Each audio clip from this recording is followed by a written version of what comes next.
In spite of all of my best communication efforts and the fact that I really try hard to get a successful communication that's a win-win for everybody, sometimes it doesn't work out. Now, sometimes that might be my fault. Maybe I blow it, you know, maybe I'm just not being clear. But every once in a while, you're going to run into a person who doesn't want to make it okay. And whether that's in business, in conjunction with your project, or just out in the real world, that's when you have to figure out if it's time to fish or cut bait. I'm thinking of an example that happened to me about 20 years ago.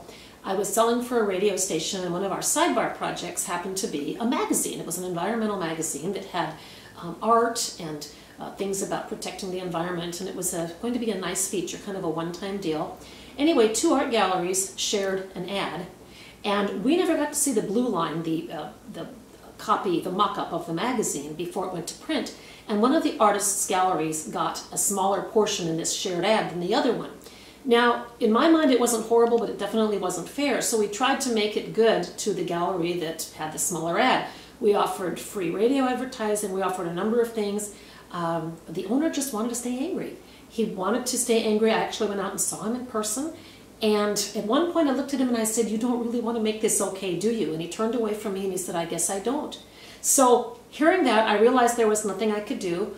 We wound up not charging him, but in the end, he was still going to be angry. So if you wind up trying to communicate and you're being expressive and you're being congruent and you're grounding yourself and you're still coming up against a person who doesn't want to make it okay, the question to ask is, how important is that person to you, your world, your project? What can you do about it? What can you control? What can't you control? And then decide whether you need to cut that person loose or swallow hard and deal with what's on the plate or just move on.